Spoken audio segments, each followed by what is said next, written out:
Hello there, I'm Thomas. Hatsios, the pilot captain flying the Boeing 777-300ER international flight from Zurich International Airport. We're going to be overflying Zurich, Switzerland and Germany, and then coming back to Zurich International Airport, runway 14 for landing, for an Lszh localizer landing. So right now in the cockpit for the pre-takeoff preparation of the Boeing 777-300ERX of the PMDG simulation and Microsoft Flight Simulator X airplane. So I'm gonna start showing you the instruments inside the cockpit and the displays, like the primary flight display that displays the airspeed indicated, the ground speed, the airspeed selected from the autopilot and flight director system panel, the barometric altitude above the sea level, the target altitude selected from the autopilot and flight director system panel, the barometric pressure of the outside atmosphere, the rate of climb and descent tape, how fast the aircraft climbs or descends in feet per minute, 10 very short thousands of feet per minute. So we have also the magnetic heading on the track, the true North Pole and the magnetic North Pole, and the magnetic variation, depending on where we find in the world. This has been calculated by the ADIRU, the Air Data Inertial Reference Unit, in the overhead panel. I'm going to talk to you about that later. We also have the radio altitude above the ground level. We have the altitude indicator with the pitch ladder in degrees. So we have also the bank angle in degrees, and we have the flight director for manual guidance of the aircraft.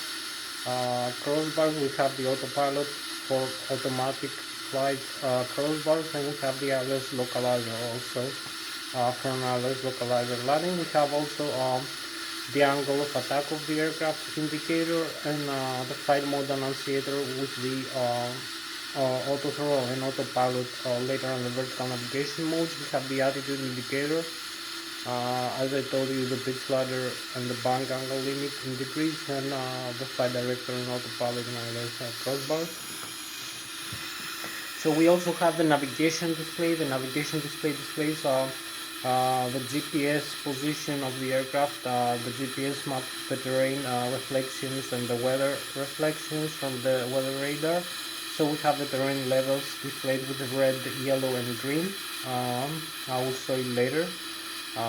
The mountains, the valleys, so you can see the terrain map. You can see the airport, the waypoints, the navgates, the voice stations and the ADVs we use, and the NDBs for flying the aircraft.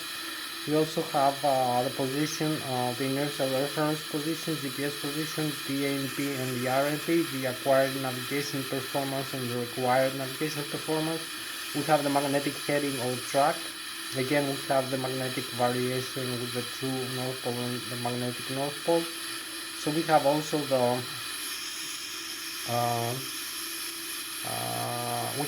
the ground speed and the airspeed component vector with the wind direction and magnitude.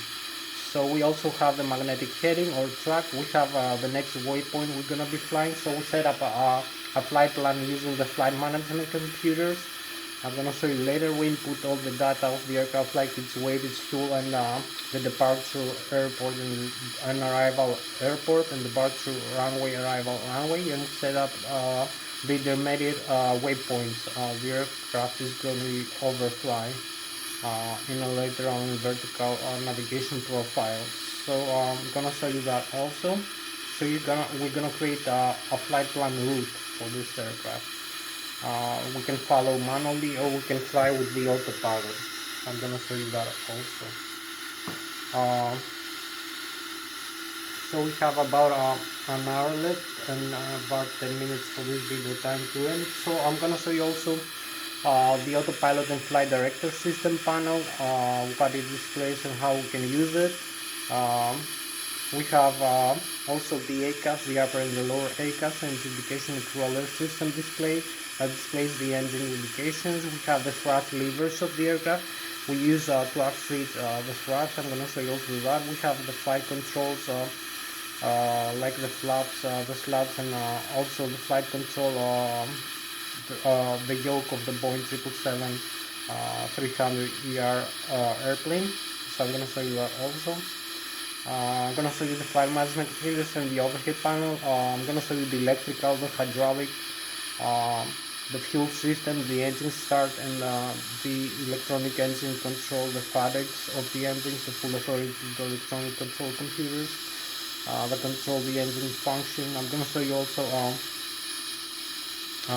the fuel tanks, the fuel pumps, and wing and engine guardians, the air system, the cabin pressurization, and the pressurized air we use for other systems like hydraulic fluid pressurization, wing and engine guardians, and air conditioning, cabin pressurization, also systems. So I'm gonna show you all these systems. The hydraulic use the hydraulic pumps from the engine driven. Also the electrical system uses the engine driven IDGs, the IDGs, the great drive generators for alternate current inside the Boeing 777-300 ERX airplanes. So we have like a few more minutes. I'm gonna show you inside the airplane. Also the autopilot and flight director system panel, the primary flight display, the navigation display. So in the autopilot and flight director system panel, we have the airspeed select node. We have the autopilot engage and disengage switches, the auto throttle left and auto throttle right engage and disengage switch, the flight director engage and disengage. We have the airspeed select node, and we can select the airspeed in knots or in Mach, depending on how high we fly, what flight level we are. Also, we can select the modes of the auto throttle system for the flight guidance of the aircraft. So we have the climb continuous, we have the auto thrust with the speed mode for a variable thrust using during the cruise level, when we fly straight and level, or when we are flying on approach loading phase. And we can use also the fixed thrust modes like the continuous glide, maximum glide thrust, which gives a fixed thrust mode, and also the idle thrust for descent. When we descend the aircraft in a lower level, we use the fixed idle thrust mode. So I'm going to show you this mode. We also have the LNAV and the VNAV functions, the laser navigation and vertical navigation functions.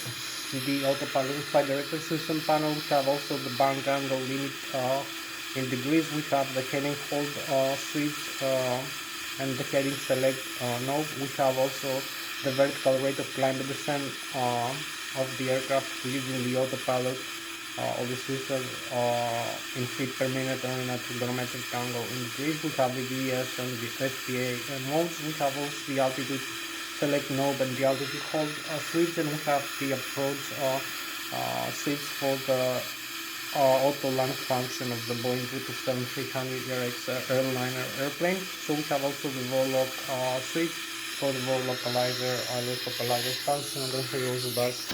So I'm going to start with the display. So you can see here we have a nice view of the Boeing 777-300 ERX airplane. So you can see the displays here. So you can see the primary flight display. We have here the airspeed indicator. We have the target airspeed selected from the autopilot and flight director system panel. We can select here 200. We have the heading 360 degrees and the altitude 10,000 feet. All these values are gonna change later. So you can see the 200 displayed with magenta and the 10,000 displayed with purple, also magenta, and the heading 360 here displayed also with magenta. So we have over here we have the radio altitude and the flight director also displayed with purple colors for flight guidance for takeoff mode. Right now we have the takeoff go on both in lateral and vertical navigation modes. So this is the minimum airspeed displayed. The actual is 0. So the airspeed selected after takeoff is 200 knots, and the altitude is 10,000 feet. The barometric altitude right now where we are positioned in the ground is 1,430 feet above the ground level. We are in a mountain in Zurich, Switzerland. So we have the barometric pressure heading setting here, 39.92 inches of mercury. We can use this display here, the axis panel, to set the barometric pressure in inches of mercury or in hectopascals, depending on where we're flying in the United States and Canada or in Europe. So we have 1013 hectopascal right now, the standard barometric pressure. We also set the same standard barometric pressure. We're gonna set the inches of mercury again. For flying above 18,000 feet by level. So we have also the vertical rate of climb and descent. You can see the peaks here. This tape is the altitude. So you're gonna see when we fly the changes. So we have also the meters displayed here. 3050 meters the target altitude. You can display also that. So we have a nicer view. We can set again the airspeed here. We have the auto throttle left and right, engage and disengage switches. You will see here displayed in the other displays. So we have also the navigation display here. You can see the terrain map display, the data of the airport where we are located right now, the position and the heading of the aircraft. You can see this ring in the range. I'm gonna show you later how to change that using the axis panel. So here we have the magnetic heading and true heading tape, and here is the pitch ladder in degrees, the flight director crossbars and the bank angle limit, the angle of attack of the aircraft, this is the attitude indicator, the flight mode annunciator, and the flight mode annunciator over here for the autopilot and the auto thrust. So you can see these airports. Here is Switzerland, here is France, here is Germany, over here this direction. So we're gonna make the route later. I'm gonna show you the terrain levels right now. 6,100 feet maximum displayed with the red. You can see the Swiss Alps over here, the Switzerland, and yellow you can see the green is 0 feet is approximately France and Germany, the valleys. So you can see also other aircraft. You can see the weather and other aircraft flying around you. So you set the weather radar for the terrain also reflects into the map function. Over here, this section of the RMP radio management panel, and we have also the TICA system, traffic collision and alert system, transponder ADSB or ADSC for transmitting our position and altitude to other and direction to other aircraft and the air traffic control, and also received from other aircraft. So it's a passive radar. So the active scan radar is this terrain and weather radar. So you have also the autopilot here engaged, disengaged. You can see these two switches, the flight director on and off. So if you are on mode, here you can disarm using the flight director. You can reset it again. Now we have the autopilot off here, so we can reconnect this. We have the warning. We will disengage it like this. So you can see the warning here, and here in this upper ACAS hands indication for alert system, the autopilot is disengaged. So you engage again. You can see also we have this control wheel here for flying the aircraft flight control. You can also disengage the autopilot using this switch. You can use this switch for the horizontal stabilizer trim, pitching up and pitching down the aircraft.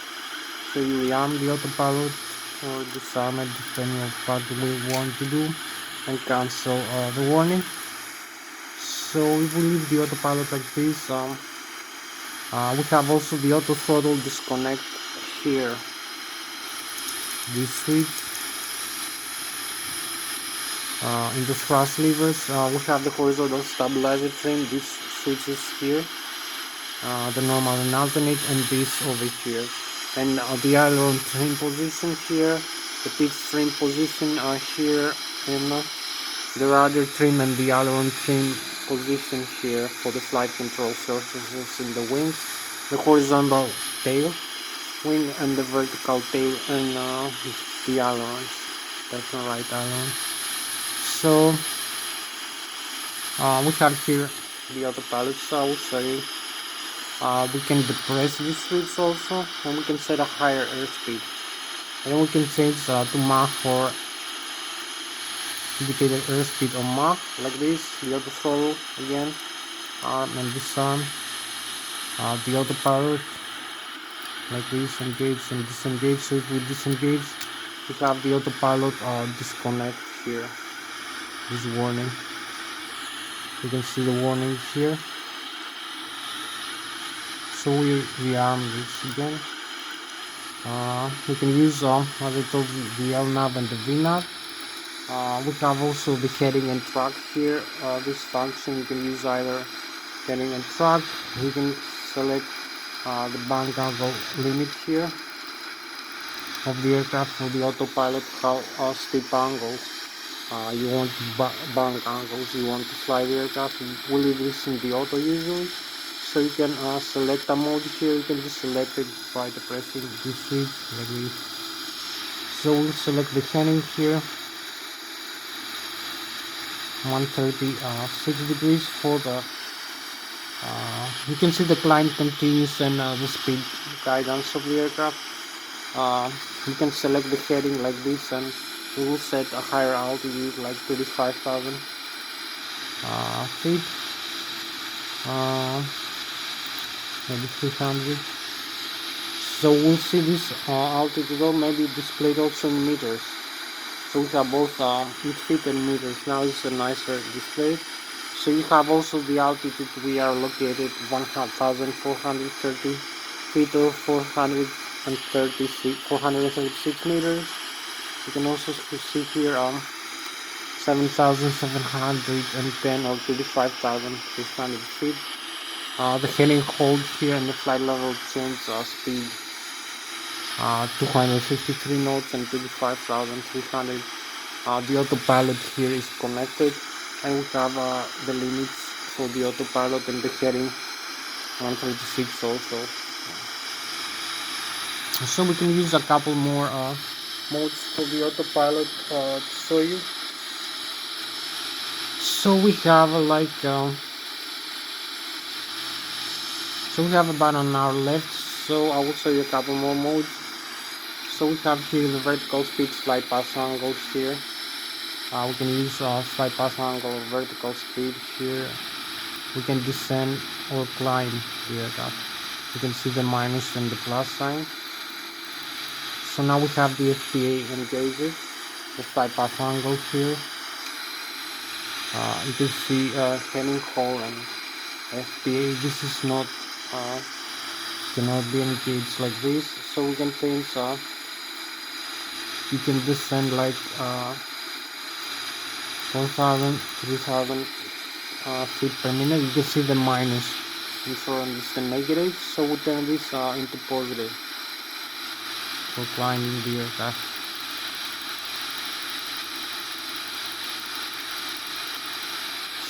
So you will see now the VS and also see how fast we want to climb the aircraft in the rate of climb here, 3,500 feet per minute. So we can also engage the hold altitude here. We have the approach and the Vorlog. So now we have two different modes. You can set either heading or altitude with that. You cannot set both modes. So we have the altitude now with the autopilot and heading. There's also flight level change. So it would be better prefer this flight mode to climb with the heading hold instead. So we disconnect also the autopilot. You can still fly this aircraft. Manually, these same modes functions using the flight director on. So you can fly manually, flight level change, and the other modes. So we have about an hour left for this flight. I'm gonna show you a couple more things inside this aircraft, and then make the engine start demonstration. So you can see the ACAS here, the overhead panel here, and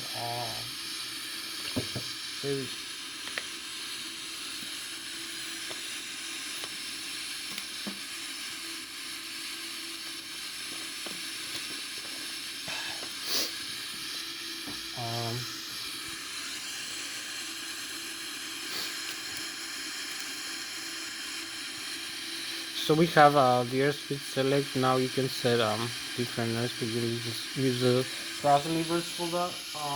Also for manual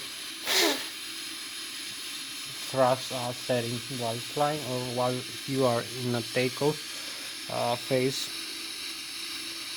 So we need a few more minutes for this, for starting the engines and then flying the aircraft. So we have this lovely view here of the Boeing 777 300 ERX airplane. You can see also the speed brakes extend here, the flaps, the flight control surfaces. I will come now later in a few minutes for that.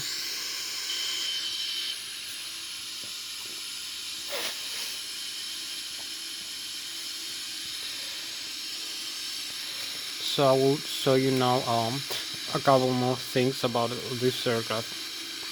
So you have the thrust levers settings here.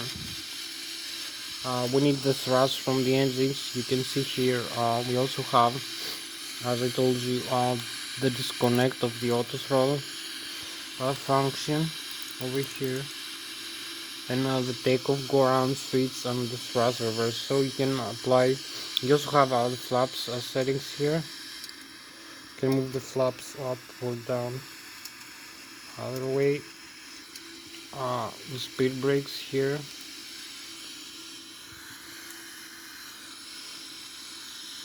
Have the speed brakes extend and retract. So you also have the thrust reverse here, as you can see.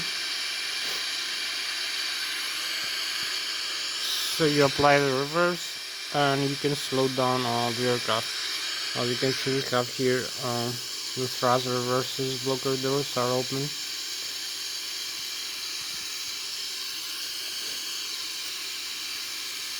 So you can disarm and arm again by moving these switch. Also extends the speed brakes, as you can see, for slowing down the aircraft during our rejected takeoff or during the landing phase. So we come over here and move this forward with disarm. So we need the thrust levers. I will talk to you about in a second. So we also have here, you can see, I told you about the horizontal tail pitstream. For the horizontal tail stabilizer, you can see pitstream position. So the autopilot and the auto throttle, and most employs the CNDR hydraulic. So we have the CNDR hydraulic. The CNDR hydraulic fails, the autopilot and the auto throttle uses the electric trim function. So you have the manual trim function here, the alternate here, and the electric trim here for the autopilot and the auto throttle.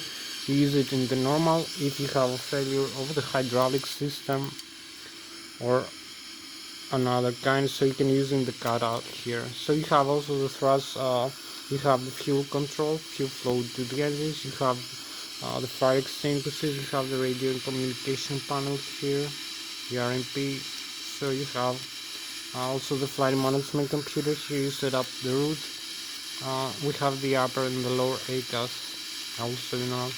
So here is the landing gear position, extend and retract, alternate gear, and auto brake system.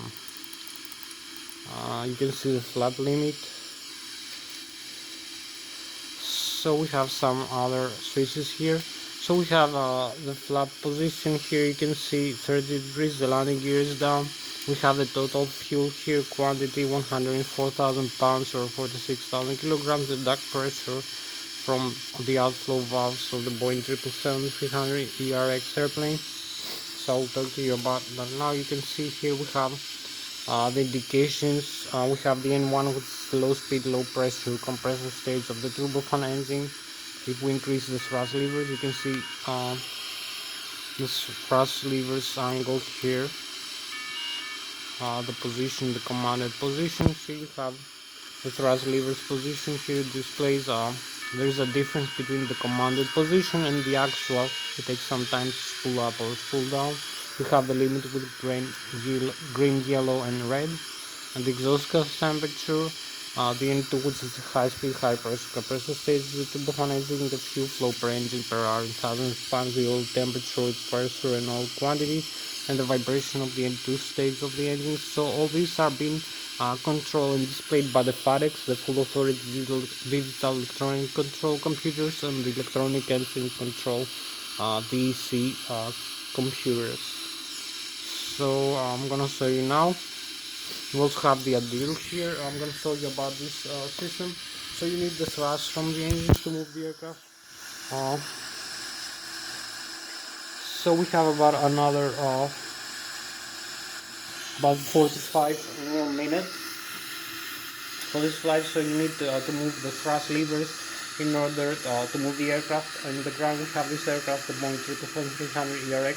Right now we have it with 254,000 kilograms of takeoff weight, which is below the maximum takeoff weight, and we also have 30% of total fuel inside the left and the right wing tanks of the total.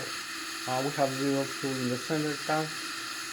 So we have about 46,000 kilograms of fuel below the maximum, and we have 30,000 kilograms of passenger and cargo below the maximum. So with this weight, with 254,000 kilograms or 500, I think it's 520,000 pounds approximately. So we need a takeoff speed of about 154 knots or 270 kilometers an hour just for takeoff. We need a little bit higher for landing, so we need also to employ 15 degrees of flat for takeoff, and also pitch stream position of about 4 degrees up, nose up, because of the tail position. So the aircraft moves from the thrust levers. We increase the fuel flow into the engines, and the fuel mixture burn into the turbo fan to the engine, high pressure and low pressure compressor, and also the low pressure and high pressure turbines.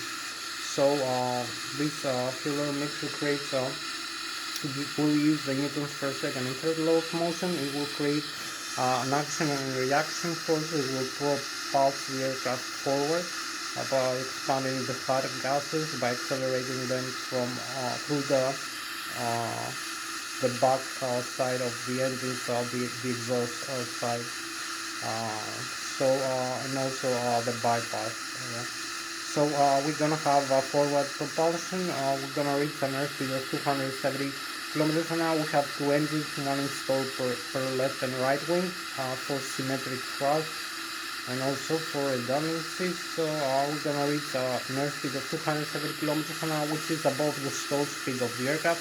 The stall speed of the aircraft is an airspeed at which the airfoil, the wings, the forward wings of the aircraft during an angle of attack and an airspeed are gonna stall. It's not gonna produce the necessary lift. I'm gonna take it now, but the lift is gonna fall back into the ground. So you need to overcome the stall speed in the ground for takeoff and also in the air while you're flying. Otherwise, you have to use the stall recovery. So you have to overcome this. You will reach the effective lift component. The lift is the force that overcomes the weight of the aircraft, that is the mass of the aircraft times the acceleration of the gravity. So you will start to climb if the aircraft at 270 kilometers an hour or 154 knots with 15 degrees of flaps and 4 degrees of pitch stream up. So I'm gonna show you now this. So you employ the thrust levers forward. You give a signal to the FADEX. The FADEX are the full authority digital electronic control computers that display in the upper ACAS, engine indication control system, and the lower ACAS. All the information is still like the N1, the low speed, low pressure compressor stage of the turbofan engine, the exhaust gas temperature. The N2, which is the high-speed, high-pressure compressor stage of the turbofan engine, the oil pressure, quantity, and temperature, and the vibration of the engine. It also regulates the outflow valves from the engine for stabilizing the pressure inside the engine. If we have an overpressure, it opens the relief valves to relieve the pressure inside the engine, and also if we have an underpressure, it increases the engine pressure and also regulates the outflow valves to the pack, how much pressurized air we need, and other kind of stuff. So it also manages the fuel burn, and it optimizes while we climb. We save fuel by burning lesser fuel mixture. So this is done by the FATEX, the digital electronic control computer. When we move the thrust levers into a new position, advance forward or backward, using FATEX signal. Using the thrust levers or using the auto throttle in the autopilot and flight director system panel automatically by selecting nurse speed. So you also have the FATEX one digital computer installed per engine, dual channel redundancy, one channel tells the other takes over. So you can see all that. I'm gonna show you also the outside view now. You can see the forward thrust from the engines here. I'm gonna use later for takeoff. You can see also the forward wings that I'm talking to you about. So you can see the forward wings component. It's the one that creates the lift force that moves the aircraft up into the air, and also is the position where the stall is generated, so you will lose the aircraft lift ability before flying. So you have the forward wings. You can see the forward wings hold also the weight of the aircraft. You divide the total weight of the aircraft over the surface area of the wing. So you have the left and the right wing. You can see we have here you can see how if you reach the 270 kilometers an hour for takeoff, you will have an airstream enough of airflow over and below the wings. So below the wings you have a flatter surface. You can see the surface a little bit flatter, and the top surface of the wings is more curved. You have a curvature. You also extend the flaps and the slats to increase the curvature. So below the wings you have this kind of curvature, creates an overpressure. The air travels lower below the wing of the aircraft, and the air travels faster above the wing because we have this higher curvature from the leading edge all the way back to the trailing edge of this airplane. So it will create the lift force. It will start lifting the aircraft in the air. It will pressurize the air below the wings and depressurize it above the wings. So it will create a differential pressure. You also need differential pressure for making turns left and right like this by using the ailerons and the spoilers to change the lift of each wing. The lift components, so you make left and right turn. And also using the rudder, and you can also climb or descend using the elevator also. So you also have the mean aerodynamic chord position over here, which is about 25% for the jetliners. You have 50%, 75, 100%. So 35% of the mean aerodynamic chord also is the position where the center of the geometric center of gravity, the geometric center, and also the center of gravity of the aircraft is usually positioned. And you can shift this center of gravity forward or up the mean aerodynamic forward position by shifting passengers and fuel inside the aircraft.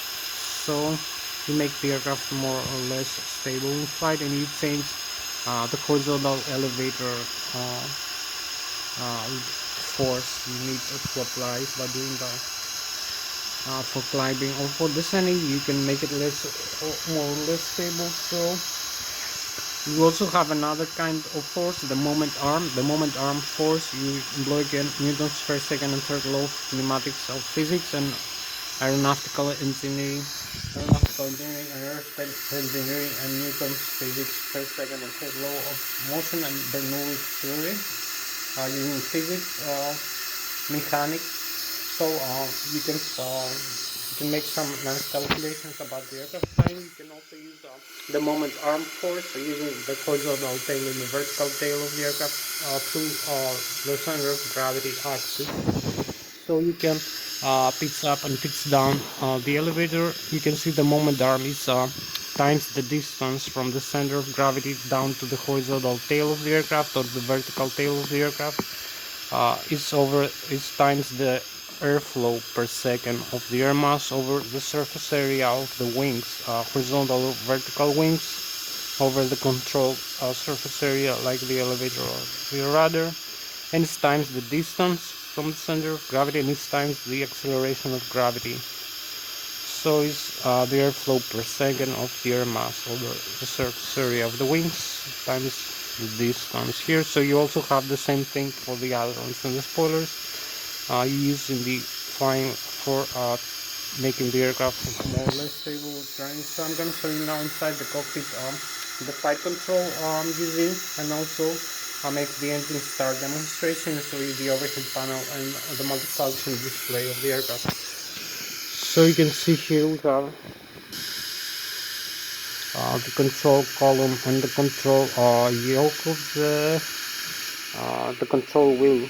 We have the control column for the elevator for climbing or descending the aircraft, and we have the control yoke for turning the ailerons and the spoilers. We can also leave it neutral. We have the stabilizer trim also for helping us with that, and the thrust levers we need to actuate from making adjustments. So you can see I'm using this control yoke and this simulation. Also we have the other side, the first officers. We have this the captain side. So I'm gonna show you now I'm using this side stick here for controlling the flight controls of the aircraft, for giving the signal to the control yoke of the Boeing 777-300 ERX airplane. So so as you can see I'm using this side stick over here. I'm gonna show you now. So you can see here we have this is the Lszh Extreme 3D side stick. You can see inside the cockpit of the airplane here. So we have the position of the side stick is proportional. As you can see, I'm using this side stick. So I hope you have a good view of that. So I can climb or descend, use the elevator. So I can make bang rolls left and right, use the ailerons, and also use the rudder pedals for the vertical stabilizer rider. So you can see the position of the side stick is proportional to the control yoke I'm using for flying the airplane. For controlling, I'll leave it neutral. I'll use the stabilizer trim or adjust the thrust levers here, the thrust position forward enough. Also the speed brakes, the flash.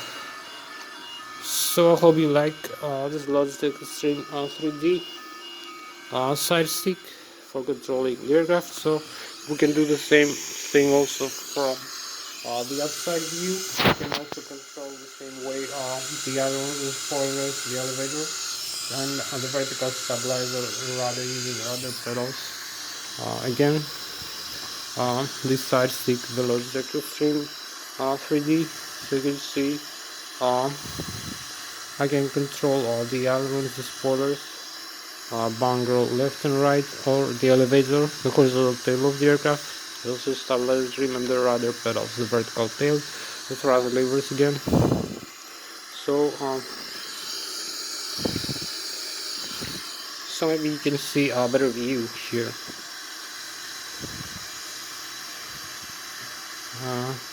The ailerons, the spoilers. So this is the general principle for controlling the flight controls. Now I'm going to show you how to make the engines. I'm going to start the demonstration. I'm going to show you the overhead panel first, the ADU and the APU, the auxiliary power unit.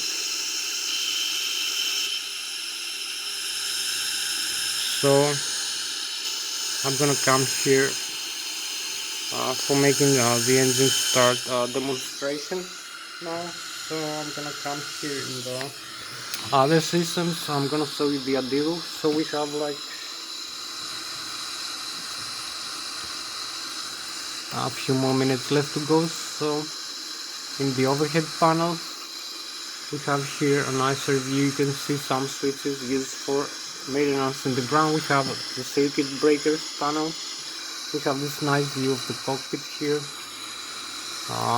More panoramic view. So we have all the instruments again one more time. We can see more clear actually.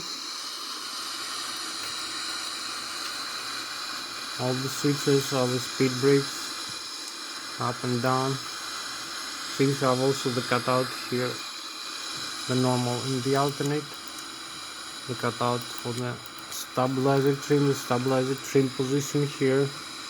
The position here using the pitchstream wheel, the parking brake, the fire extinguishers, and the fuel control for the engines. So the flaps here, I'm gonna set the flaps up. You can see how many degrees we want to set them up. Here like 15 degrees just for takeoff. So you're gonna see here we have also the autopilot panel again one more time. One more panoramic view of that, and also the display here. We have the air data unit, the GPS air data here, the ADIRU air data and event unit with the GPS data position, the pitot static and pitot dynamic for the airspeed and the barometric calculates the rate of climb descent, and the laser gyroscope for gyroscope acceleration and the magnetic heading, the GPS position. So you can see GPS position of this is calculated and fed to the other systems using the small switch, the ADIRU. So I'm gonna show you now the overhead panel.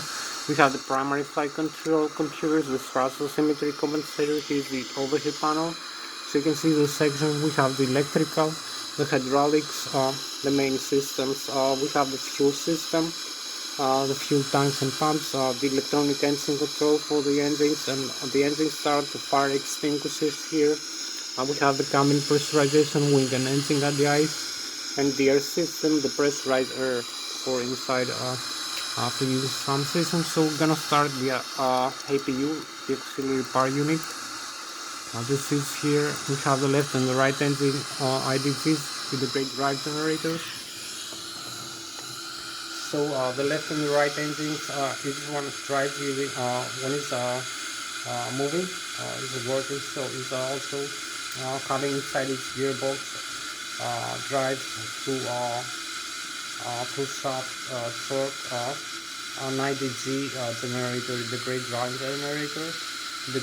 generator, for alternate current generation, 120 to 200 volts, 400 Hz frequency alternate current, about 120,000 kilovolts. Each left and right engine, or 100,000 watts. Each generates using an electromagnetic alternator, north and south pole electromagnetic induction. So you can convert all these alternate current into directly using the transformer rectifier. You also have the batteries. This is direct current, 38 volts, 48 amperes. You can convert it to alternate current using the static inverters. So you can see we also have the backup generators, 25,000 kilovolts with 25,000 watts. We have also the engines drive the hydraulic pumps here for the hydraulic fluid for the flight controls, parking brakes, ailerons, spoilers, and also later also the standby electric. Also the engines generate the pressurized air for the cabin pressurization, and the hydraulic air system here. You can see the air system C1 and C2 here. So we have a few more minutes left to go for this flight. So we can see here we can connect on and off the electric, the backup generators. So we can turn them all off. Now we have the APU on. It's not a problem. We can disconnect it. You can see the electric generator off. So we connect the electric generators. So we have them on again. You can see the flow of the electric current from the left and right wing. We have the window heat, the passenger oxygen, other systems, the hydraulic oil, the pressurized air, hydraulics, pumps. So we leave this covered section here is the IPG disconnect from the engine. So we'll leave this in the auto. I'm gonna show you later. Here we have the fire extinguishers for the cargo, and at the APU we have the normal and alternate electronic engine control, the auto start for the engines on and off. We have the fuel jettison, we can dump fuel in flight, we can arm or disarm this and use the nozzle.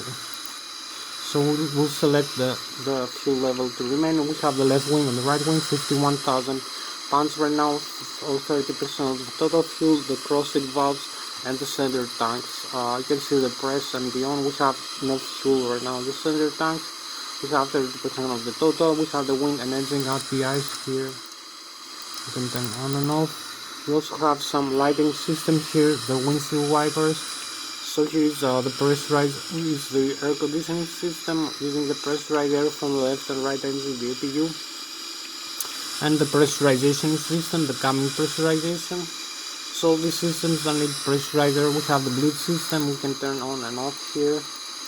Also the APU, we use the APU only for starting the engines or as a backup. In flight you can see all these systems now are off. We turn it on and off like this. So we can turn on again. So we'll see the warnings here, a couple of warnings generated. So you can see the hydraulic here system, the air demand and the bleed air from the left and right engine. We're losing some systems now because of that. Autopilot disconnected, and we have no duct pressure for the cabin pressurization. So I'm gonna connect this back. All the systems back on. We need this pressurized air, I've told you, from the APU for the engine starter. We also have the cabin pressurization system, auto or manual. In manual we use the outflow valves open and close. For climbing or descending, to pressurize the aircraft, we will use the automatic now. So this is the general principle of the overhead panel. I'm gonna come now here, I'll show you this displays a couple of seconds. Let me start using these switches here. Only a couple of more minutes left, so we have a few more minutes left for this. So we have the displays here. We have, you can see the engine here, the status. We have the APUs running here. We have the hydraulic pressure in the status phase and the oxygen, some sort system. We have the checklist here of the Boeing 777. So we have the normal, what to do before start. You can see the checklist is complete, so the computer will give us this information. We have also the checklist is complete. We have the non-normal menu. For failure, we have the communications, we have the navigation, we have the synoptics here, we have the door is closed so the cabin of the aircraft can be pressurized right now. We have the landing gear, you can see the pressure inside the tires and the temperature of the brake. We have the electrics, I was turning the left and the right engine drive, I was turning the overhead panel. You can see the diagram, you can see the left generator, the drive and the right and the backup. We have the battery here, main battery, volts and barrage, charging and the APU battery. So we have the XFRs and the APU here connected.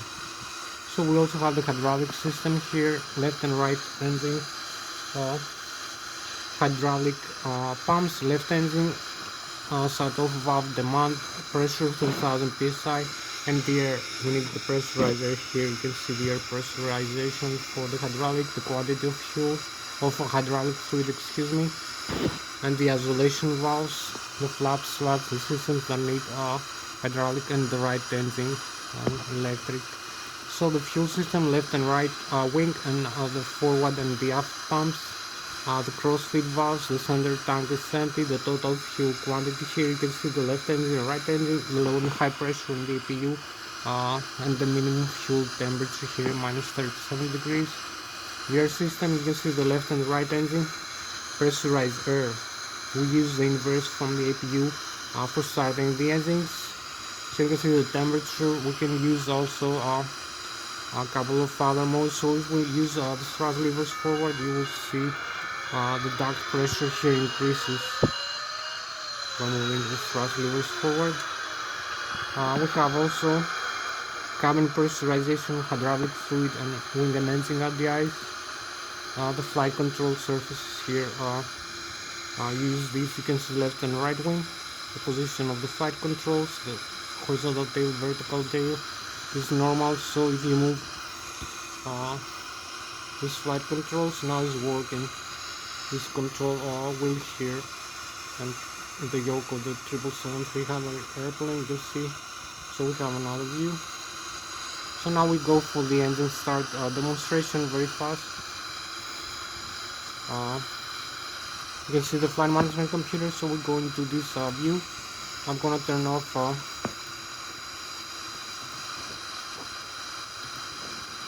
I'm going to the engines and turn off the engines now, both engines into the off position. So you will see the reconfiguration in the overhead panel. I'm gonna show you here. We have the engine shut down now. Engine auto start left and right. We have the auto start on, so we can start both engines. We have the N2 is going down. So we are here. We're gonna start in a couple of seconds. The engines are almost ready to start. We have the engine spinning now. We turn them off very rapidly, so you can see here we have the spinner is ready, so it's stabilized. We have the auto start on here already, most switches. So we only need we have fuel flow 0 to turn both fuel flow on. So the fuel flow will increase on the N2 also. So you will see the engine start very rapidly here, both the right and the left wing engine. We have the spinner going faster and faster. So here we go. We start the engines. One last step. We have everything set up. Only this flight management computer need to be set up. So we go into the menu FMC. We have the model here of the aircraft 777-300. Set the reference airport. We have the inertial position, set IRS position, reference airport. So we go into the route from this airport, Lszh 8,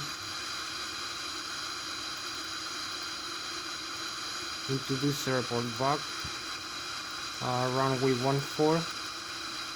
We have the fuel and weight here, 0 fuel weight, gross weight in thousands of pounds, the reserves, the cruising altitude 25,300, and the cost index, and the minimum fuel temperature, gross weight, center of gravity.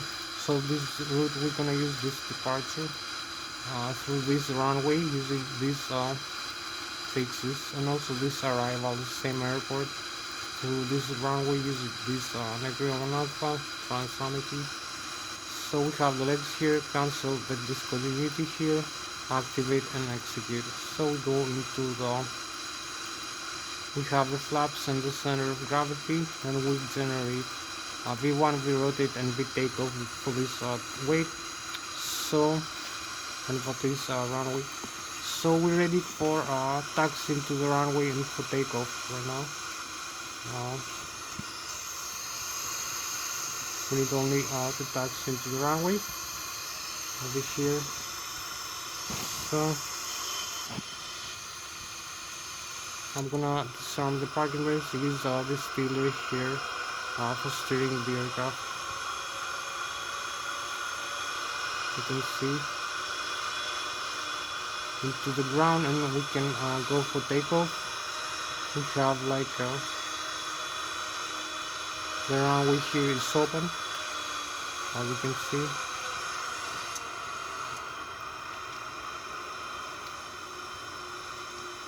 So we taxi into the runway.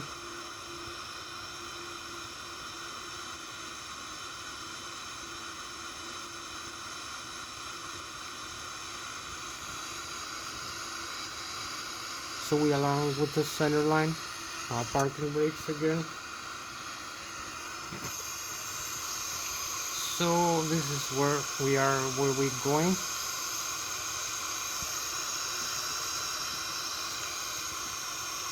So we set up here, you can see the autopilot here, the flight director and flight mode annunciator. We're gonna set the range into smaller range, like 40 nautical miles. You're gonna see that the range counting in here, and the waypoints we're gonna fly the route. So we set the LNAV here, the autopilot is connected, the flaps and the pitch stream. So we advance the thrust levers forward for the takeoff position. You will see the engine stabilized here. So we disarm the parking brakes again and go. And we have like 18 more minutes for this video, and use the rudder pedals for aligning with the center line. We have 100 knots, 100 V1, V rotate, and V2. So we start climbing like this. We have the positive rate of climb. So we retract the landing gear. You can see where we are right now. 1000 feet above the ground level, 2600 above the sea level, 200 knots our airspeed. 3000, we climb with 2000 feet above the ground level right now. So we're gonna make the turn in a while. Pitch down a little bit. We don't need so much steep climb. So you have the thrust levers adjust here. You can use this. We also have the stall speed here, I told you, this yellow and red margin.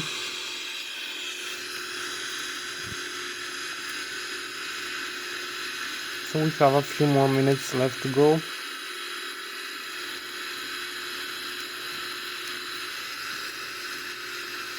Just after the climb out.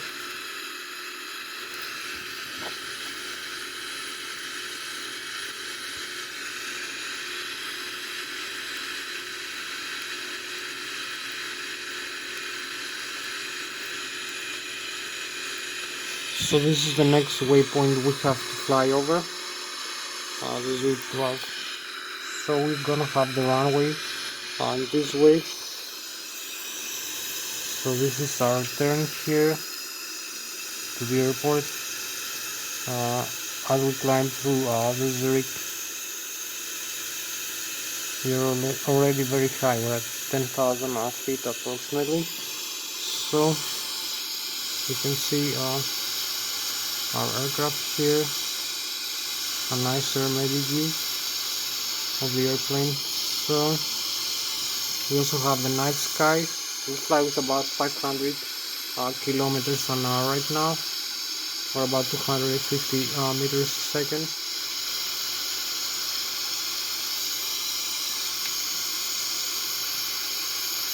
So we're just gonna use this nicer view here.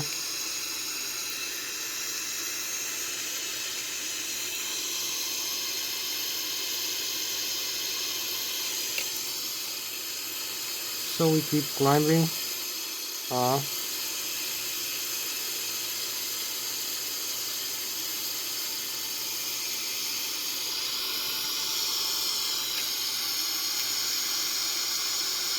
About 500 kilometers an hour our airspeed.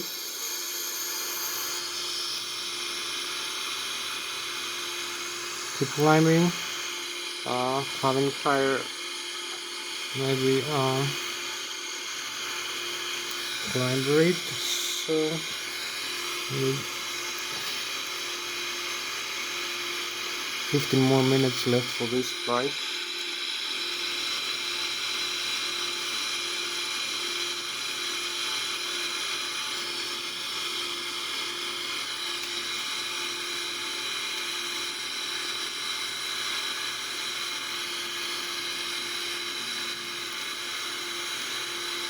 We are 18,000 feet here.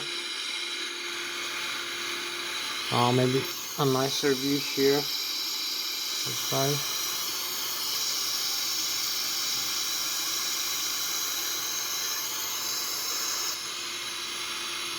Keep climbing. 17,000 feet. We need a little bit more thrust, so maybe disarm the auto throw. We fly manually. Apply some thrust, fire thrust component right now.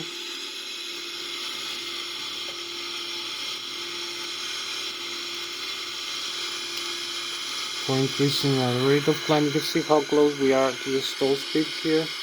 18,000 feet. So we're gonna cross the first waypoint now. Maybe we're gonna set this like that. Using the flight management computer. The waypoints here is V12. So we also have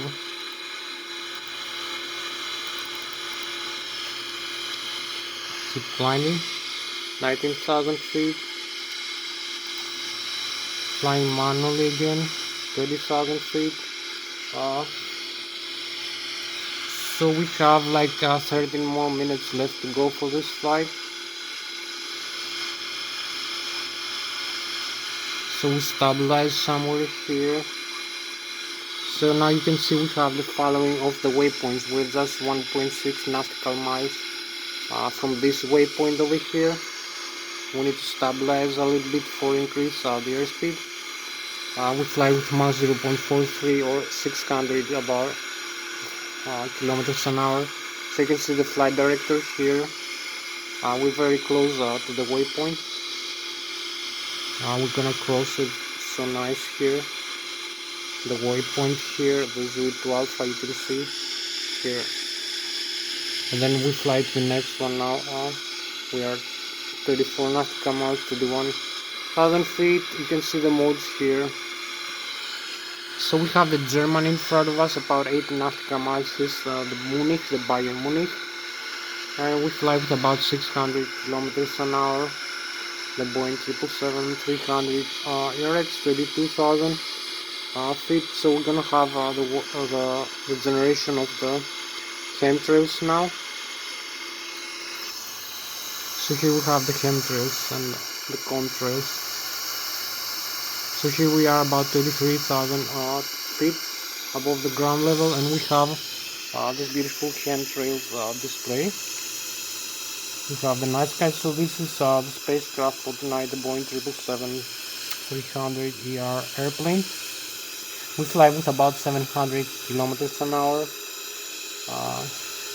We have the galaxies, so we are 33,000.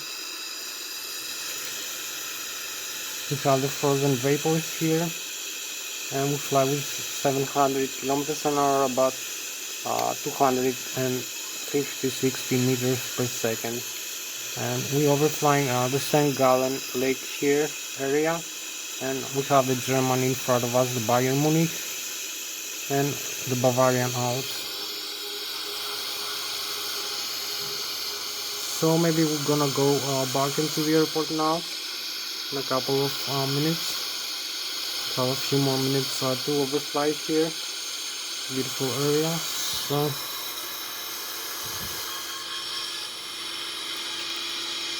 we need to stabilize here.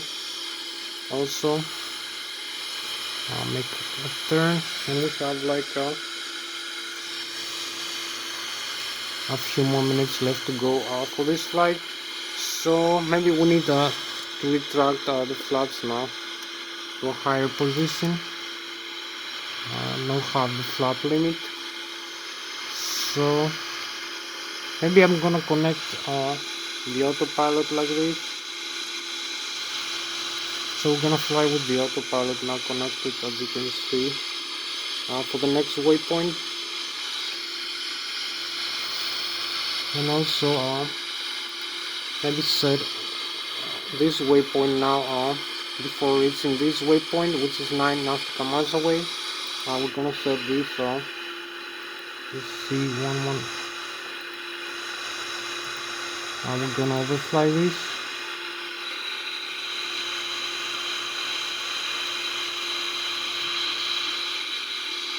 So we disarm the autopilot to fly manually. Also the arrival airspeeds here.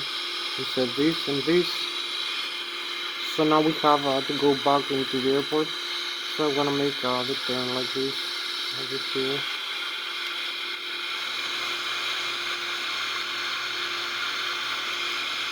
So we drag also we can use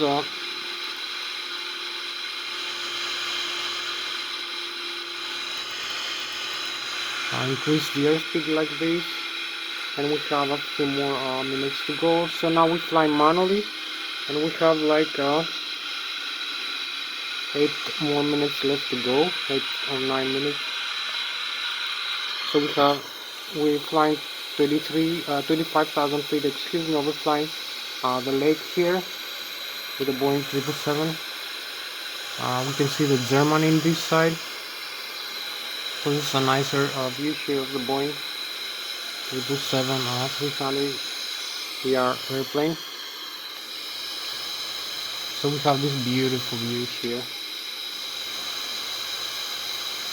Flying with 900 kilometers an hour now, or 300 meters per second. So we go back to our airport now. We're gonna connect these modes later. 36,000 feet again. So we connect the autopilot and use the simulation rate again.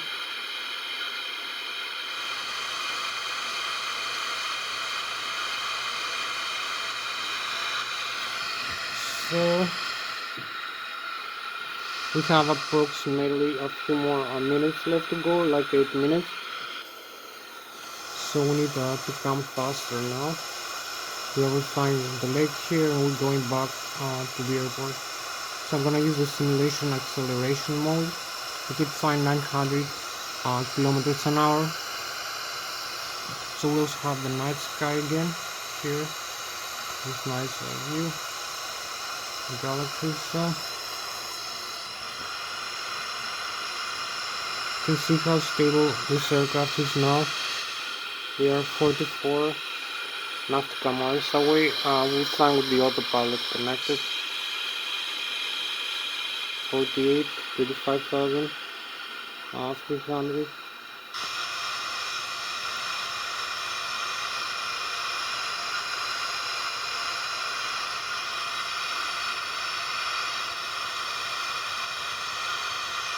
We can see Mach 0.777. This is the airspeed now. It's 900 kilometers an hour. We are 7,100 meters above the sea level. 7,714. So this is with the autopilot flying. How stable we are right now. You can see the autopilot is shown with green and the modes we have here connected. So maybe we're gonna start the descent now to a lower altitude. So we are at 35,000 feet right now.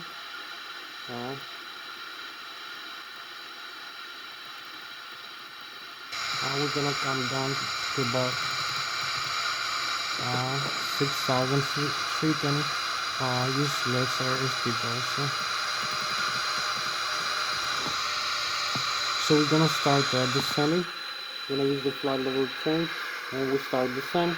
Also extend. You're gonna see the thrust levers here decrease, and also we're gonna use the speed brakes here. So we start descend. We have like 5 more minutes left for this flight, approximately. So we keep descending.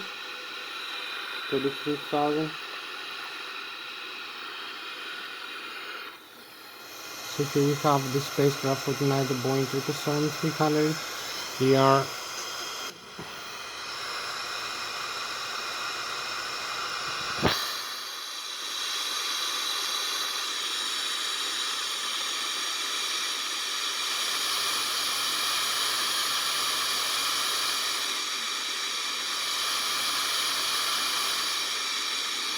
also Lszh airspeed, it's better.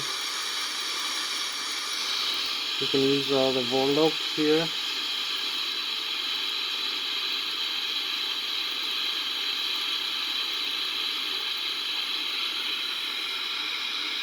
You can also disarm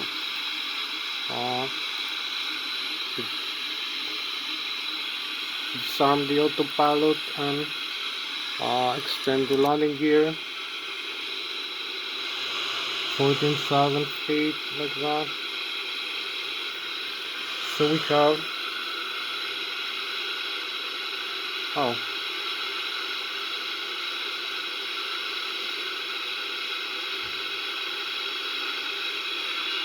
we have like 4 more minutes left for this flight.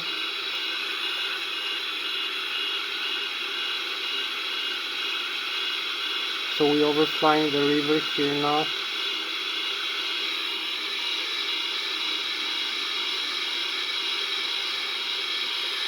Here we are overflying the river, coming down. We're gonna use the flaps also,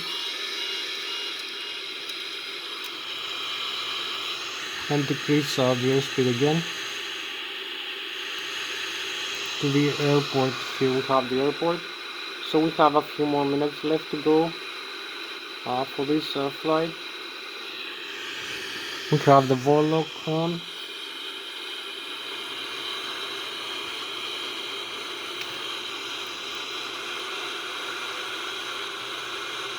We need to keep this setting. So we come over the river here.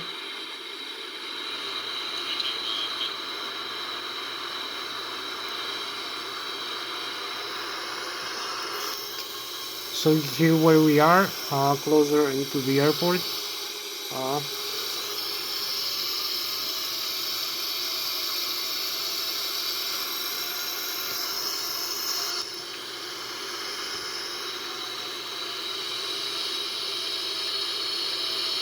And we have the Lszh localizer here. So here we are, 2500. We have like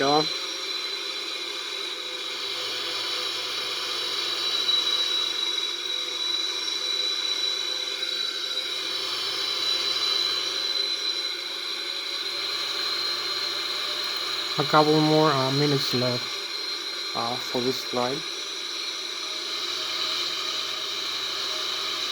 So you can see the Lszh localizer on the most. We are this airspeed 176, this rate of descent, the glide slope 7,100 feet. So this is the Lszh localizer mode for the primary flight display and the navigation display also. And we have a couple more minutes left to go.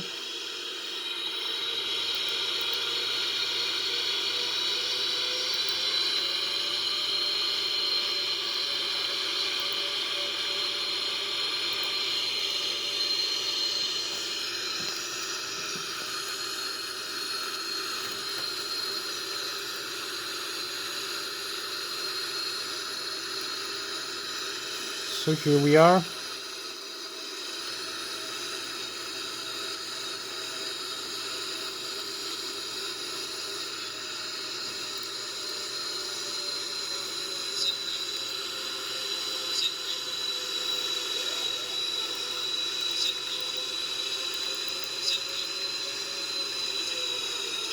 Then here we are.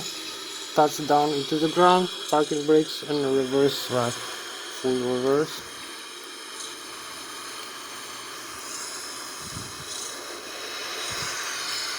So here we are, just touch down, full reverse thrust. We're slowing down into the runway. So here we have it, just landed runway 14. This beautiful Boeing 777-300 ERX. You can see the nose wheel here is normal. Here, the landing gear, the nose wheel, the tires, and the vertical strut is normal. Also the landing gear here, the back tires also. There's no breakage into the tires, no blown tires, no broken tires, or metal parts from the wheels. Also from here from nozzle parts, which is important for the touchdown to have smooth contact with the ground. For this airplane, the 777-300 LX. So make this nice sliding. So I'm gonna show you now inside the cockpit. So you can see everything is normal. We can take off, go around again.